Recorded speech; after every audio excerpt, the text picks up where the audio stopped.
Okay, so Worm Part 8 was fucking awesome. So at the end of Part 7, Taylor's breaking up with the Undersiders. She's having a conversation with Lisa.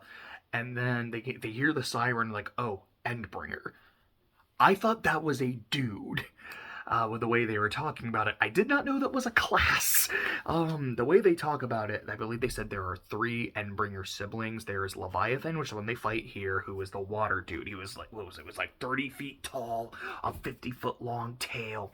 He has like, I think they called it crude hydrokinesis. He's incredibly fast. He's smarter than he looks.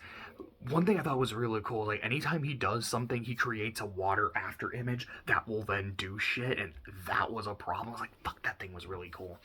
Uh, there's a brother that's a behemoth, which I'm assuming is also a really big thing. Like when it moves, it causes earthquakes and whatnot. And I don't remember the name of the third one. I think it started with an S.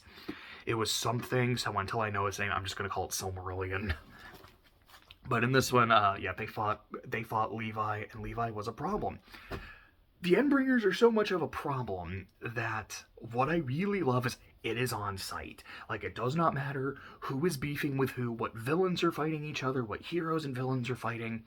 All beef is temporarily squashed. Like, we are on a truce to the point where there are laws in place. I think what do they call them? Like the Endbringer laws or some shit, where it's you are not allowed as a cape as a parahuman, you are not allowed to take advantage of an Endbringer attack, or else the penalties are severe and everyone is on your ass. You don't have to participate in fighting the Endbringer. It is not mandatory, but you're probably gonna, because it might earn you a little bit of street cred, and also, if that thing can kill you, it can kill your family, it can destroy your territory, so you want to do something to deal with it.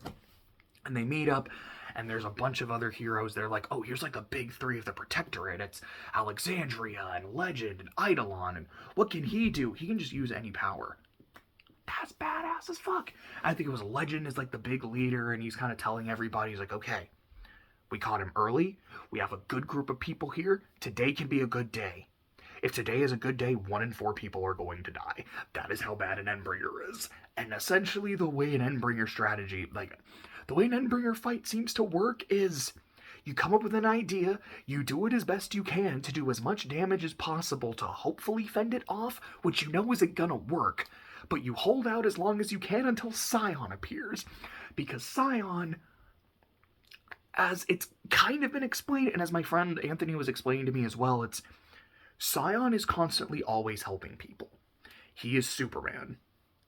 He does not have a list of priorities.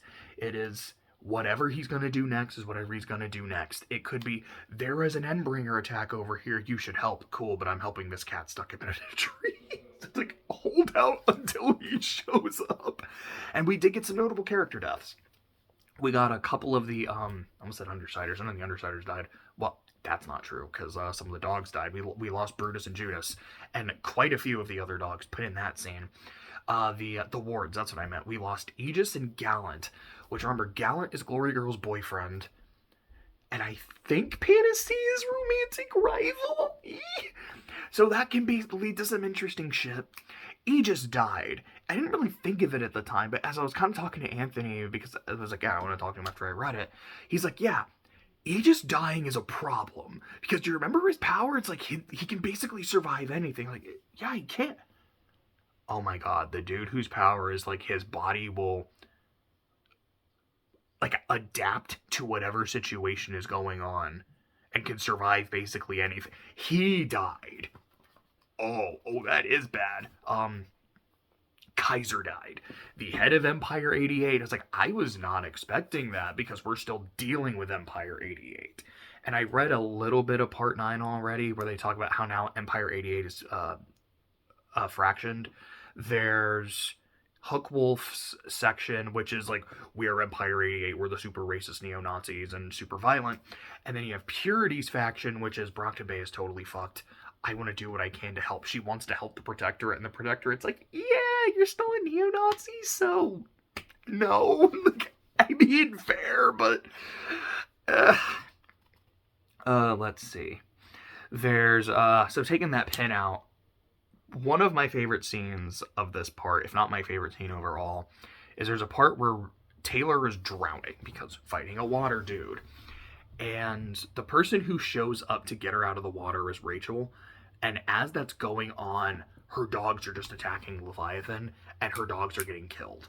And it's this moment where you just kind of realize everything Taylor has been doing to reach out to Rachel has worked. Rachel is literally sacrificing her dogs, and you know how much that means to her, to save Taylor's life. Damn, that's awesome. Then you get to what happens a little bit later. So, there's a quote from Shrek, specifically from Lord Farquaad, where he says, "Some of you may die, but it is a sacrifice that I am willing to make." That was Armsmaster in Part 8. He's like, look, I have my strategy in place, which is essentially, I want to get to a part where I can solo Leviathan, because I've been studying how to kick his ass so I can fucking kill him. And I will get the credit for, like, A, Endbringer dead, good. 2, I did it, so I get the credit, so I'm not going to get my demotion to Chicago. I can be, like, part of the big of the Protectorate or blah, blah, blah, blah. And 3, I mean, if some villains like Kaiser end up dying because of the situation I placed them in, I mean, who's going to shed a tear over, what was the name, Max Anders, I think? Who's going to shed a tear over that guy? It's like, what a fucking piece of shit.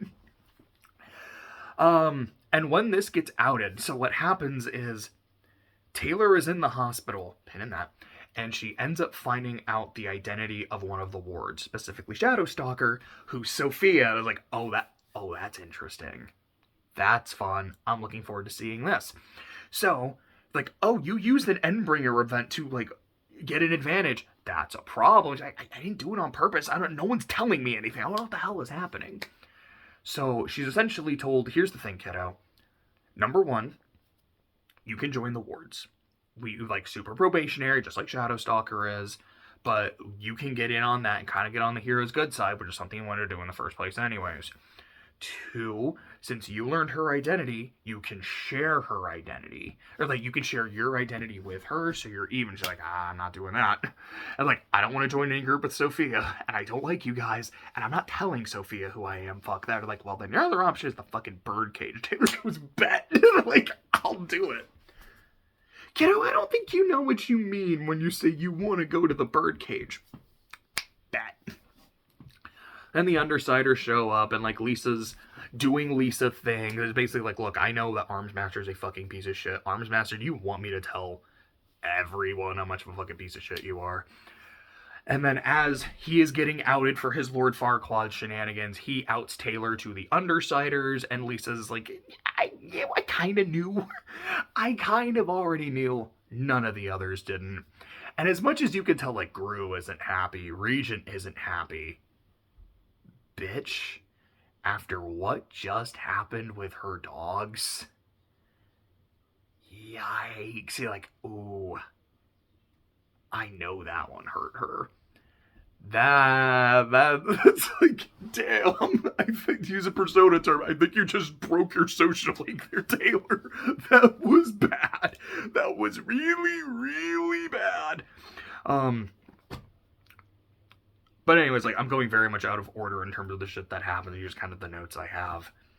The reason they're able to... Oh, hold on a second. Sorry. The way they're able to finish off, because they do not kill Leviathan. Leviathan just kind of stops, he leaves, is because Scion does show up. And they specifically mention that Eidolon is helping, and the way Scion looks at him, who, again, Eidolon is considered, like, one of the strongest people in the setting. They're like, the way Taylor describes it, it's like a nobleman looking at dog shit. It's just the disgust. Which makes me really interested, like, to know more about Scion. I don't know if we will, but I want to know more about that. It's like, does he just, like, hold this contempt for humanity? Does he just hold a contempt for other parahumans? Is it not really contempt? He just, like, does not view them to be as good as him? Like, I'm very curious to know, like, if we really get anything with that. There was this one girl, I don't remember her name, it's like Marion or something. Her power, she can make dolls come to life, and I was like, I just think that's really neat. specifically says, like, she's a rogue because she's not a hero, she's not a villain. She just goes to, like, kids' birthday parties and entertains and shit. She's like, I'm a fashion student. I just want to do that. I don't want to fight people. It's like, I thought that was adorable. As I was reading this, and very early in part 9, like the little bit I read, they talked about it. I was like, an Endbringer just happened? How many trigger events is that? Because you cannot tell me that did not trigger some people. And Taylor specifically mentions that in the shelter where she nearly drowns, Mr. Gladley is there, and he's there with his girlfriend, and she's like, I hate this guy, I kind of want to let him die. And I'm just kind of wondering, did he get a trigger event? Is Emma going to get a trigger event? Is Emma important at all? Is there a point where that gets resolved or explained? I don't know. And now that we know who Shadowstalker is, there's like, okay, maybe the reason Emma kind of broke up with Taylor is because Sophia became a hero, and she's like, oh, cool, I can be friends with a hero now, bye. Which, I mean, that's shitty, that's believable, but again, it doesn't just explain the bitterness and the venom, unless she really does feel like, I did waste time being friends with you when I could have been friends with better people, which, oof, gosh, that's so horrible. Like, I just want Emma to be interesting, you know? I keep holding out hope that it's gonna happen. And then the way the part ends is Taylor, after the Arms Master thing, Taylor's kind of able to get out of the situation. She's like, I don't really know what I'm gonna do. I don't want to go home because I had that fight with my dad, and he tried to keep me under house arrest, so I think he's an asshole. I can't go back to the Undersiders because that's a bridge burned. I don't want to go to the birdcage. I don't want to join the wards. So I don't really know what I'm going to do. And, like, I don't really know either. Oh, there is a really important thing I forgot to talk about, and it's probably is my favorite scene in this part. And it's her conversation with Panacea, because Taylor's in the hospital, like, she broke her back, she's paralyzed. So Panacea goes into the hospital, and she can basically help anyone. She's like, okay, look, kid, tell me, I need permission to touch your body and use my power, blah, blah, blah, blah, blah. And Taylor's like, what? Like, do I have any assurance that you're not going to do something horrible to me because you said you could do that? No, you have no assurances. You just have my word that I won't, and if that's not good enough for you, that's not good enough for you. Well, what happens if you do something to me? Well, you're kind of SOL. Sure, you could sue, but A, good luck proving it because it's incredibly hard to prove. Like, something that happened to your body was done specifically because I did it and not because of your natural body composition. 2, Mom is a kick-ass lawyer, so good luck actually beating her. You're just gonna have to trust me. Oh, I want to trust you because you seem like you're a good person. And I know how hard it is to be a good person. Like, I'm a good person.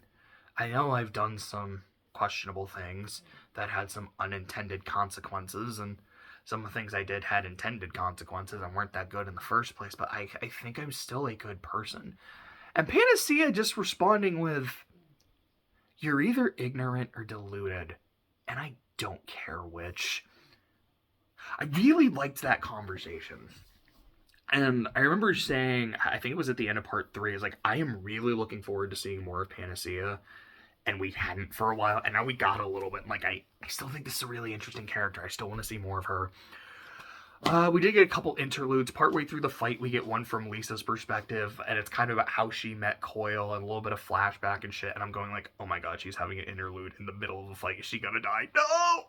And then for a while, it's very unclear if she lived or died, which makes me go, okay, if you're making it deliberately unclear, it means she's fine, and she is. And the final interlude is Coyle, like, really explaining how his powers work. He's like, him taking advantage of the situation as best he can, blah, blah, blah, blah, blah. And, that was part 8. Part 8 is one of my 2 favorite parts now. The other being part 3, because that was the heist. And I love heists.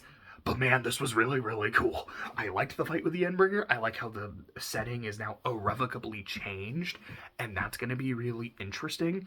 The way Anthony was telling me, he's like, yeah, when an Endbringer, it's like, that's just something that's going to keep happening every now and then. And it's basically there to thin the herd. Like, it is the cull. And that's That's kind of interesting. That's kind of hype. So now I know what an Embringer, like, it's going to happen again. I'm assuming at least twice more, one for Silmarillion and one for Behemoth. I'm looking forward to it. I'm looking forward to seeing where the story goes from here. I read 2 chapters of part 9, both of which were, like, neither of which were from Taylor's perspective. It was from different members of the wards. So I'm kind of, and I think he was also telling me this about the point in the story where Taylor is still the main character, but it opens up a lot more, and you will get like several chapters from other people's perspectives. Like, you're gonna get some shit from the birdcage, you're gonna see members of the underside, you're gonna see like this and this and that. Like, not go to a lot of specifics, but like you're gonna see a lot more. It opens up, and it's not that I dislike Taylor, because I know I've been critical of her times. I still like Taylor, still like following her and her story, but I am excited to see more of the world and of Brockton Bay, especially after this. So, really good shit.